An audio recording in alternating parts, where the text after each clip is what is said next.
On3 might have a little bit of idea what to do with CJ Bailey.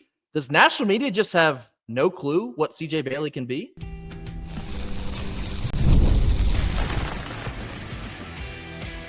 You are Locked On Wolfpack, your daily podcast on the NC State Wolfpack, part of the Locked On Podcast Network, your team every day.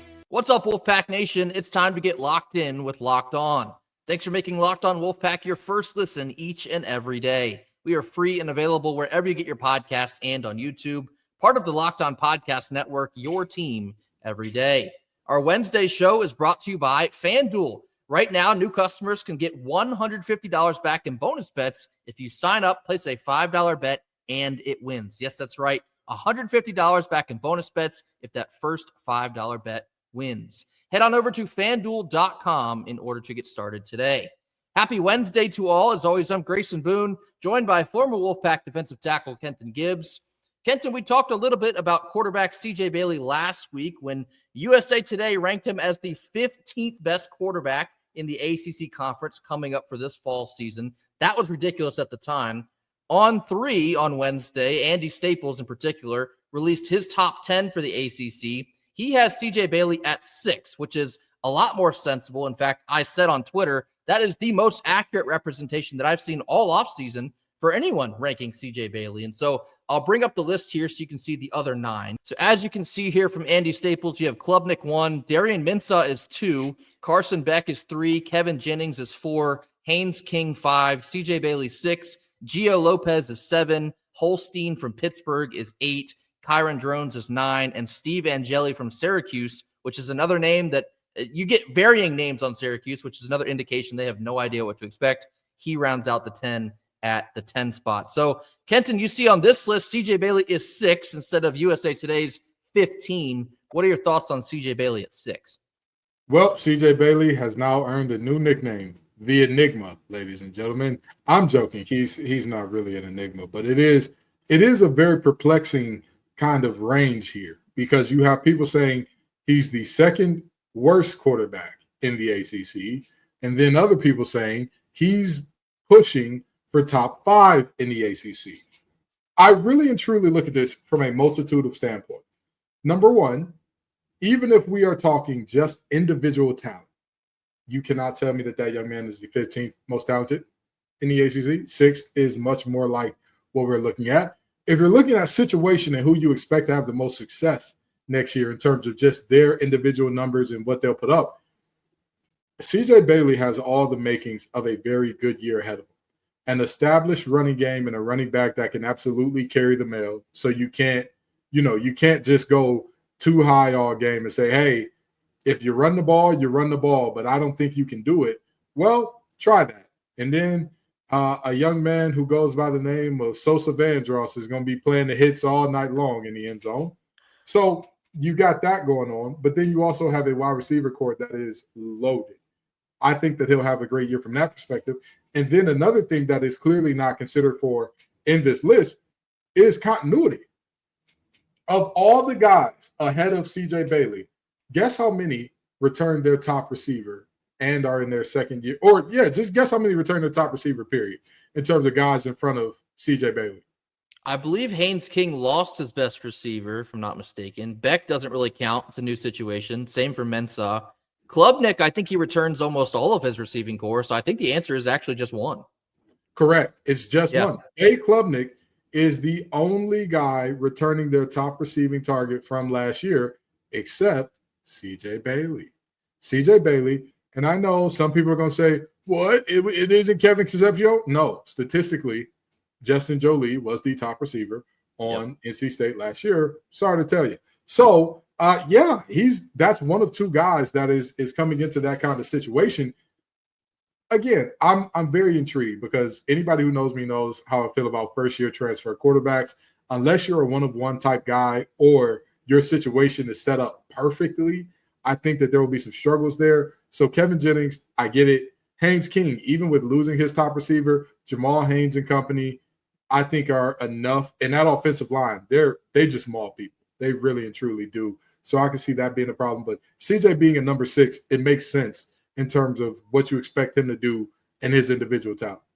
It's most certainly a lot more accurate than number 15 was, but as I continue to watch more of these lists roll in, and CJ Bailey is literally like all over the place. Like we've seen him at 15. Some people see him as high as like top 3, maybe top 5. This one has him at 6. All this really confirms to me is like nobody really knows what CJ Bailey might be this year based on the limited fashion in which we saw him last year. And I think that's a really dangerous spot in a good sense for CJ to be in. And everyone talks about with the connotation of Coach Dorne teams, like when there's no expectations for whatever reason, that seems to be when they succeed the most. Maybe that could be true about CJ Bailey this year. If nobody's expecting him to set the world on fire or to be a top 3 quarterback in the ACC or take the NC State Wolfpack to the ACC championship, maybe he can just be himself, only focus on what he needs to accomplish, focus on himself and his teammates in another sense. Maybe that'll set him up for the most success he can have in his second year at NC State. So I really love, in a sense, the way that he's not getting any love. If you get what I mean, like I love that he's flying under the radar so much so that I hope people doubt that he can be a top 5 quarterback in the ACC. I hope that paying attention to what he did put on film last year, even through the struggles. The growth comes through just as easy as some of those bad interceptions does. The growth was very much there game by game by game, that even when you did have a bad interception, you generally followed up with an even better play in some cases to make up for it. So I love that he's not getting talked about. I love that he's flying under the radar. I really do think that might make him dangerous. And the other thing about it, when I talk about CJ Bailey, I want to put him in positions to be successful. That is the same thing that I would want for every quarterback. And he has had those freshman bumps. He's had those freshman lumps. Remember that interception against Wake Forest to end the game? That's what I mean by freshman bumps and lumps. That was a moment where, after the game, Grace and I both got on there and said, before that pass, CJ did all that you could pretty much want him to do in that game to kind of get you where you need to be. I'm disappointed in that throw, but it's okay because that's a freshman that just for whatever reason, the moment was really big and his mechanics got off. I'm trusting that going into year 2, being the guy, knowing this is my team, he will be more relaxed, more poised, and he's going to make it happen in those types of moments, which, let's just be honest, unless the defense comes out and does something spectacular that we don't foresee coming, I think that CJ is going to have to do a little bit. I think that, again, he's in a position where he has the talent around him. He's coming into a full off season as the guy. And for those of you who don't know what a full off season as the guy can do, remember some guy from New Jersey by the name of Devin something or another? Remember what it was like when he was splitting reps in camp or he was unavailable for camp due to COVID, and then he got in the game, as opposed to when he was the guy for an entire offseason? If you catch my drift here, we're looking at a young man who should be more confident, more poised, and who physically is bigger and stronger. So he knows now, I don't have to count on I don't have to count on, hey, I've got to force this ball in there with every bit of strength I got to get it where it has to go. He's big enough and strong enough now to where he knows, hey, trust my mechanics. The mechanics are what's most important. And when I go away from my mechanics, I'll end up throwing one of those interceptions like we saw against Wake Forest, where it's just like, what the hell was that, man? So, again, I think putting CJ Bailey in positions to succeed is where this offense will not only survive, but thrive. And I think that they can do that. I think returning a lot of talent on your offensive line, bringing in more talent in Teague, Anderson, this year's tackle group, offensive tackle group, could be as good or better than they were last year. And people are going to look at me like I'm crazy for saying that. But I'm telling you, just be on the lookout. Anderson and Pete, that is a duo that, with all due respect to Belton, they can be really, really special this year. So if I'm kind of looking at and projecting what this group is and de facto where CJ Bailey's success lies, it lies in staying ahead of the sticks, being in good positions, and getting your playmakers the ball in space. And just to further extend what Kenta was talking about with Devin Leary there, in 2020, of course, he had a delayed, preseason because he had COVID. Missed the first game, actually. I think Bailey Hockman started, wasn't the first game against Virginia Tech? I think it was on the road. Didn't play in that game. Didn't get Devin Leary, I think, until like week 2 or maybe week 3. He had a really good season after that, but that full offseason going from 2020 to 2021, that's where you saw him make that sizable jump. 2021 is where Leary made that jump, and he still holds the record at NC State, most single-season passing touchdowns with 35. Now, I'm not saying that CJ Bailey's going to break that this year or maybe even come close, but the sizable jump in production is what we're looking for. That full offseason where you know you're the guy, you're not competing with anyone behind you, because sometimes that does have a realistic mental effect on your performance. It's your team, your teammates, your chemistry with your wide receivers. Everything is like you are the guy. You're the captain, obviously. He's going to be at ACC Media Day. This is your team, and it's your time. That's what we're looking for him to make that stride. And by all accounts, it seems like he has everything he needs to make that leap, but we said this a lot already. We're probably going to keep pleading all the way up to kickoff, and hopefully we won't have to keep talking about it after the season begins. But our plea to Kurt Roper is just let CJ be CJ. Scheme your playmakers into open space and let them do what they do best, because we do believe it can be special. But we're looking for CJ to make a sizable leap, and I think all the eyeballs that are not on him, they might shortly be on him once you kick this thing off. Coming up next, we're going to talk some ACC football coach hot seats, and I think a lot of people are going to know where we're headed with this one. The ACC coaches ranked 1 to 17 on who has the hottest seat in 2025. More on this after a quick word from our sponsors. Our Wednesday sponsor is FanDuel. Summer sports are in full swing, and whether you're all about baseball under the lights, golf on the green, or high-stakes soccer action, FanDuel is the best way to make every game more exciting. If you're already following the action, then why not make it just a little bit more thrilling? With FanDuel, you can get in on the game while you and all your friends are getting sunburned on the beach. Me personally, I've been using FanDuel to track all my favorite matchups, and the app will always keep it fresh with new daily promotions and fun ways to bet. If you're new to FanDuel, new customers can bet just $5 and get $150 back in bonus bets if that first $5 bet wins. Open up the FanDuel app today or visit FanDuel.com in order to get started. Middle portion of our Wednesday show, talking some ACC football coach hot seats. Now, this is an article coming from On3, written at the end of last week. They ranked 1 through 17 every head coach in the ACC on how hot their seat is for this coming fall in 2025. I'll go down the list here briefly before we get to the name that you are probably waiting to hear. Number 1 is Brett Pry, Virginia Tech. Number 2, Justin Wilcox at Cal. Number 3 is Tony Elliott at UVA. Number 4 is Mike Norvell at Florida State, interestingly enough. Number 5 is Frank Reich at Stanford. Number 6, Dave Dorne at NC State. Kenton, give me your thoughts first on Dave Dorne, and then we'll talk about the rest of the list here in a second. I mean, I think that Dave Dorne being the number 6 makes a lot of sense, because that puts you in the lower part of the top third, basically. There are 17 teams in the ACC. So if you were to say, well, how do you divide this evenly by thirds? I guess you would have to add in an 18th team per se. And number 6 will put you right in that bottom of the top third tier. Let's be honest with ourselves, right? We all know the question that everybody keeps asking is, who do you replace Dave with? But at some point in time, that question is not enough. That question is not enough.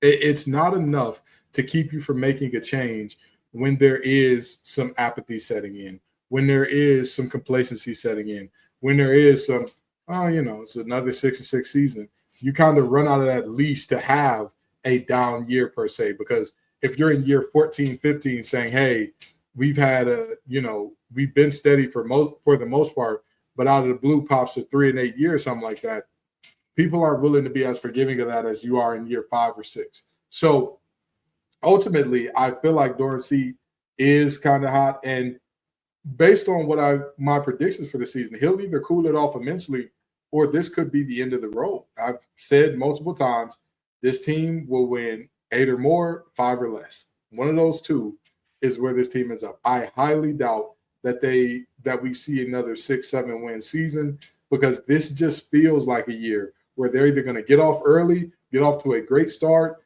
come out of the blocks like a bat out of hell, or it won't go that way. Things will go very roughly, and coming out of the gates against teams where on paper you have more talent, there would just be a lack of motivation, lack of coaching there, and we'll lose to some opponents where you kind of can't bring Dorne back after that. So I'm not surprised by this, and I think it's really accurate. Regardless of how loud the boos or the cheers have been for Coach Dorne during his tenure here, I think every single one of us can look each other in the eye, have the honest conversation that at the absolute least, the seat is warm. Whether you think Dorne has done a great job or you wanted him out 5 years ago, we all know that the seat at the absolute least is warm. We're talking about the longest tenured coach in the ACC right now. He's entering his 13th year, has not won 10 games, has not made it to Charlotte for the ACC championship, has not made it to a New Year's Six bowl, hasn't really done well in bowls in general, whether you value that or not. You're coming off of a 6 and 7 year because you lost the Military Bowl to ECU. You lost to ECU. You got to play them again to open the 2025 season. And we've already talked about what that might mean if you can't get it done in back-to-back efforts. It's not a surprise. It's not a surprise at all. We know the seat at the very least is warm. I'll pose this question in just a minute here, but I mean, we have kind of poked and prodded at this since that loss against ECU, probably even earlier than that because the season last year got off the rails, unfortunately, very quickly. This feels like you're coming toward the end of an era, as bluntly as I can put it. I think even when we discussed the new coordinator hires, you're promoting Kurt Roper, didn't really go outside to look for something splashier, all due respect. And I think the same can be said about DJ Elliott on the defensive side. Wasn't really a splash hire. Everybody kind of looked around like, wait a minute, what? Like, are we serious? Again, with all due respect. But I think the writing is on the wall that if things do go south again, I will not be surprised at all to see a change of leadership. That's just where we are. You're in, like I said, you're in year 13, and all things considered, there's not a whole lot to show for it. You've had a lot of, 3-star recruiting victories. We'll talk about that later on. You've had some good moments. You've had some good moments at home, some good moments on the road, but it depends on what your expectations are. And I think, I know and I believe that the Wolfpack fan base, they have higher expectations of what we have overall seen for 13 seasons now. And so the hot seat is real, and quite frankly, it should be real. So here's the question I want to ask you, Kenton. What do you think the win total is? If you don't get above X, Dorne is most likely out of here. Oh, that's a good question. I'd say if you don't get above 6, if you don't get above 6 this year, I'd probably say that's it. Because if you win 6 exactly, that means, let's just be honest with ourselves. We're an ACC team. You win 6, you're going to a bowl, period. If you win 6, that means you went to a bowl game and lost again. If you win 6 and end up in a bowl game, you're going to be in a very middling bowl, okay? Let's just be honest. It's going to be an old-fashioned mid-off, and you'll have lost 2 mid-offs in a row now. You'll have seen 2 seasons where, objectively speaking, on paper, some of the more talented NC State teams that we've ever seen to not piss a drop, basically. The roster last year, everybody was so excited. NC State was the offseason champs last year. And then you had to lace them up and go do it in real time. Things got a little sticky. Yeah. This year, the expectations are much lower, but it still doesn't excuse year 13. Yeah. It still doesn't. Yeah. Even if people aren't saying, hey, book your tickets to Charlotte, you're still in year 13. You cannot come into year 14 with hey, we had another 6 and 6 and everything be okay, especially with how we saw the fan base activate immediately surrounding Will Wade. It can't be. It can't be. Not during a time where teams are getting left behind, and this is a very pivotal time for coaches, for programs, for administrators, because if you get it right now, you will end up on top for a decades even, if you get it right now. But if you get it wrong, if you wait and sit on your hands and say, I guess 6 games is good enough, you will end up perpetually with a 6-game ceiling. 6-win ceiling. And that's not what anybody wants. Yeah, you made two excellent points there. Number one, yes, just because the expectations are low, it doesn't mean you can just cruise. It doesn't mean you can settle for just 6 wins and consider that a good season. 6-6 this year, even though that 6.5 is the win total, 6-6 is not a good season. Regardless of how you feel about the defense, the schedule, 6 wins in year 13, it's just not getting it done. It's just not. Let's all be honest. It's just not. And the second part you mentioned about Will Wade and the fan base, it's a perfect example because we know what Wolfpack Nation can do. We know what we're capable of. Will Wade, just like that, you get hired and you have a top 3 roster in the ACC conference, and you feel pretty good about where things stand. The same, believe it or not, can be done on a different scale. It's different from basketball to football, but the same can be done on a different scale for football. And so I think you're going to learn a lot about how the administration views football if things go south again. If we're looking at a 5-7 season or a 6-6 season and maybe a change isn't made, I think the silence will be absolutely deafening about how football is viewed at NC State. I hope that's not a world we have to live in, but we're going to have to see how this pans out. So I think Coach Dorne being number 6 in the ACC in terms of hot seat, it makes a lot of sense to me. I think a lot of people would argue it should be higher. I wouldn't fight you on that because I think you've reached the point, and I can't say the S word, but it's blank or get off the pot. I used to get told this all the time by my parents when I was young and I couldn't make a decision up. You either blank or get off the pot. And that's kind of where we're at now. Year 13, you either perform or sorry. That's the world we live in. And we live in a performance industry. It's the same with us. If we weren't performing, if we were bringing in 10 viewers per episode, you think that Locked On would still have us here, regardless of the reasoning. So, nothing beats a Jet 2 holiday except the passion of Wolfpack Nation when you hire a new coach that everybody loves. That's the only thing that beats a Jet 2 holiday, ladies and gentlemen. That's the only thing that beats it. And Boo Corrigan is aware of this. If you think he's not, how do you think that Grayson and I knew immediately, oh boy, things are advancing very quickly with Will Wade? Because Boo Corrigan's he's not slow. He's not a little hard at understanding. His cognition is all there, buddy. He knew, hey, if I get in a great coach that people can get excited about and rally behind, we're going to do great things. You don't think that logic applies to football as well? Objectively speaking, if Dorne can go out and get 8 wins plus, at that point, you've made it difficult to say, hey, I'm going to get rid of you. You made it difficult because like I say all the time, in 95, I would say 95% of schools, because now we're looking at 130 some odd, 140 Division I or FBS schools. I want to say it's 134. That's a random number. Yeah, so even if we go with 130 to make it even less, if we go with 130, I think that there are 10 to 15 schools around the nation where 8 wins a year is not enough. And that's just the reality. But I believe that there are many more where 8 wins a year will get you a statue. Everywhere outside of those 10 to 15, and with all due respect to NC State, trust me, I played for this school. I gave 3 tenders for this school. I love this program down to the ground. I know that NC State is one of those schools where 8 wins a year will get you built a statue.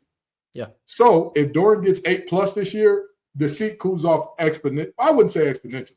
It cools off some because, again, we're in year 13 and fans are kind of antsy for, hey, we need a big, big success year. But it's hard to fire 8-9. It's hard to fire 8-9 at NC State. What it is easy to fire, 6 or 7. Perpetual 6 or 7, easy to fire. The number is 136 FBS teams. I was off by 2. It's 136. So 136, again, 90%. If we're looking at 90% of 136, that takes you up to 117, just about? Like that's how many you're looking at, where with all due respect to all these teams around the nation, 117 teams, if you can win 9 games a year, they'll take it. They'll scream about it. They'll jump from the mountaintops about it. You can win 8-9 games a year. And NC State is one of those schools. We just are. We are not that school right now. Clemson used to be a school where 8-9 a year was going to keep you there until Dabo came. Now, 8-9 a year, You got to go, buddy, because they reestablished that culture. Look at Oregon before Chip Kelly got there. 8 or 9, it's enough. Phil Knight cares about track anyway. No, what's all this ball stuff you're talking about? So, it ebbs and flows, but right now we are at a place where, realistically speaking, 8-9 is enough. But the question is, can Dorne get to that 8-9? Can he make this the year where he gets 10? Can he make this the year where he said, all right, we're going to a championship this year, boys. We're doing it. I wholeheartedly agree. I think there's a little bit of a warped perception of what a good season at NC State is. In my opinion, it's 8 or above. 8 wins, like Kenta was telling you, for the majority of the country. That's a good season. Good to even great even, depending on where you are. I saw a take from an NC State burner, and I won't name it because I don't want to put you on blast here, but the take was that anything less than 10 wins is a failure this year. NC State is not one of those schools that they can just put 10 as a marker, and anything less than that is not it. Like you talked about Clemson. Clemson can do that. NC State, we ain't in that neighborhood. 8 wins for NC State. That's a good season. And I think all things considered this year, 8 wins for this team, it'd be pretty impressive. So 8 wins is a marker of success for NC State. This rolls into an even bigger discussion in terms of resources. In terms of spending and all that, yeah, we're way behind the 8 ball. 8 wins is a really good year for NC State. So like Kenton just told you, but can we get there? Can we get above the hump of a 6-6, 7-5 year when the expectations are, they're basically on the floor right now? That is the question. If you can't get to 8 or above in year 13, sorry. It's time. It just is what it is. Coming up next, we're switching gears onto the hard court. We're going to talk the most underrated edition for both men and women's basketball this offseason. This comes after a quick word from our sponsors. Last couple minutes of our Wednesday show, talking some NC State basketball, both men and women's. We're going to discuss our most underrated edition for both of these teams. We've kind of brushed on that. We've talked about who has the most to prove or who the most exciting get we thought at the time was. Some things have changed, obviously, since the last time we discussed this. So we're going to talk about the most underrated edition for both men and women's basketball. We'll start with Will Wade. Kenton, give me your most underrated edition of this year's team. I think it's definitely Matt Abel. I think that he's a guy that many people. Yeah, see, no, me and Grayson, this is how you know we don't discuss these things before we get on there, and we probably need totally to off rip. We run into this problem quite often. But I'm gonna tell you, Matt Abel is the guy for me because I think he can be a baby showstopper this year. What do I mean by that? One thing that offenses need a lot in today's college basketball, because of pace and space, because of how fast teams are going, you need a guy off the bench who can do that little microwave trick, who can you put him in the game, and he may not be great at a ton of things, but he can get you a bucket or two right away. And I think that he has the ability to do that right now.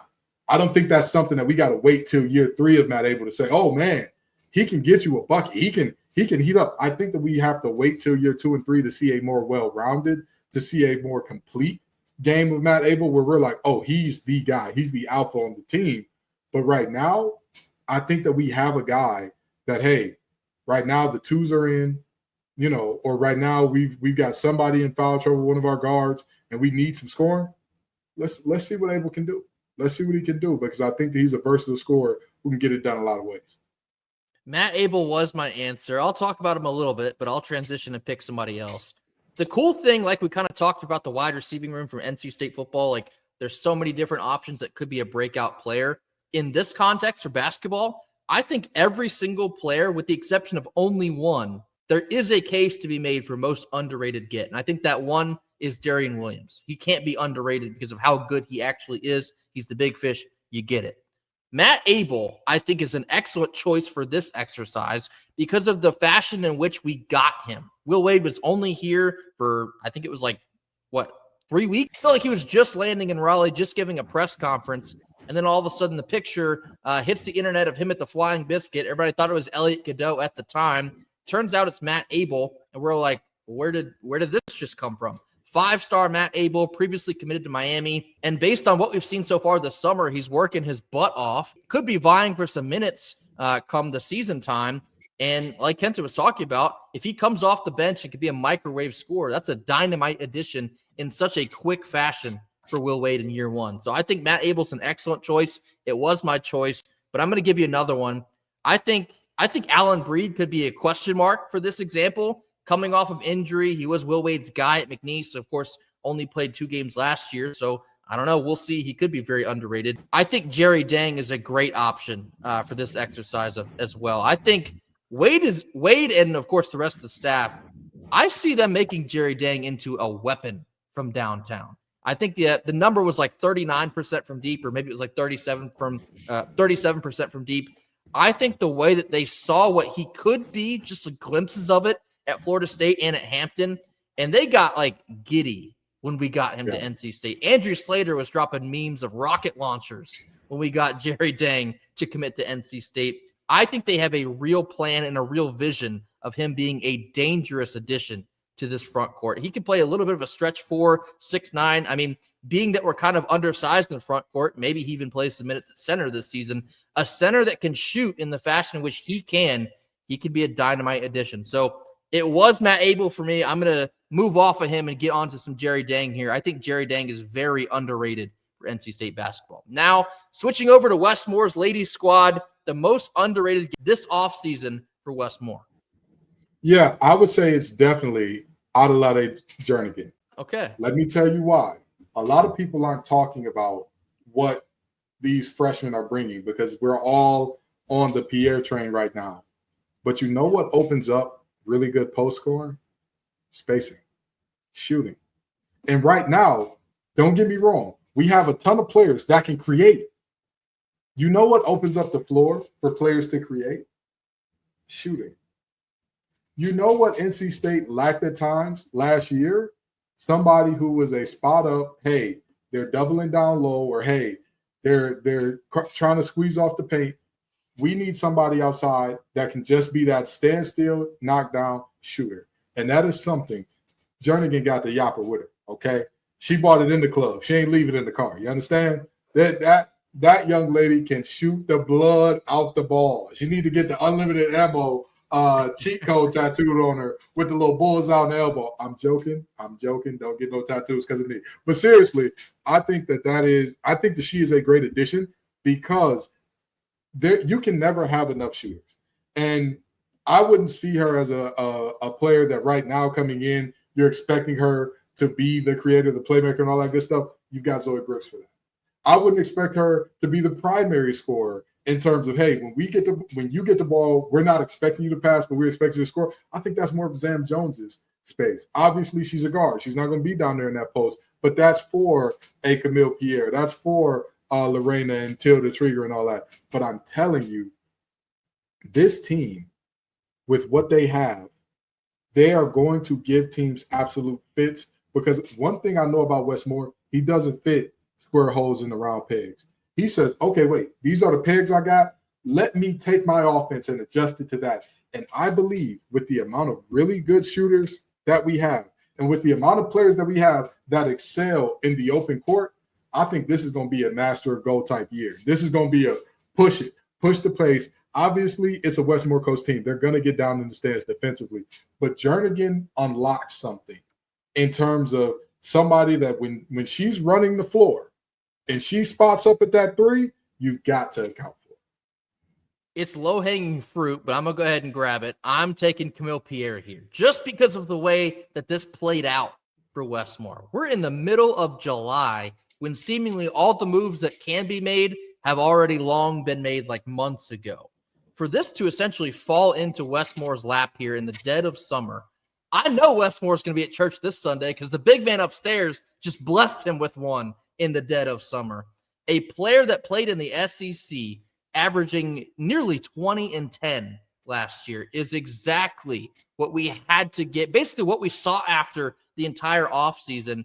And despite what did or did not happen for her to get dismissed at Vandy, we are more than welcoming for her here now in Raleigh. So I don't think she's certainly underrated as a player, but the fashion in which she literally just arrived on our doorstep, enrolled at NC State instead of transferring, kind of funny in itself. Camille Pierre is my pick, and she can dunk. Did you see that clip Kenton, her throwing down. Oh my, like, don't let her do that in Reynolds Coliseum. If you think you've heard Reynolds be loud already for a sellout crowd, if she cocks back and lands one on a breakaway, you're going to talk about that one forever. So Camille Pierre, welcome to Raleigh. We're overjoyed to have you here. Westmore, I'm sure he was literally like leaping, jumping, bounding with joy that you're now here in Raleigh. So great addition, underrated in the way that you found yourself here. So that will do it for us here on Wednesday. As always, thank you all so much for joining us. Talk some more about CJ Bailey in the comments. 15 from USA Today, 6 from On3. Give us your true rating, 1 through 17. If you think he's 1, say he's 1. If you think he's 8, say he's 8. Be real about where you think CJ Bailey is in terms of ACC quarterbacks this fall. Also, give us your thoughts on ACC head coach hot seats. That will probably be a hot commodity, pun intended, in the comment section. Give us your thoughts on Dave Dorne in year 13. 6-6 is ultimately the expectation. We'll see if we can get that possibly higher. Anything else you have on your mind, drop that in the comment box as well. Mash that subscribe button if you have not already. I've been pondering about something. We're getting relatively close to 4K. What if we do 4K before kickoff? Do we think we can do that? I think we can. I might have to start a hashtag campaign here in the next couple of days. 4K by kickoff. Let's go ahead and run with that. We're going to see if we can get that done. Thank you all for joining us. We'll see you tomorrow on Thursday. Until then, go Pack. Go Pack.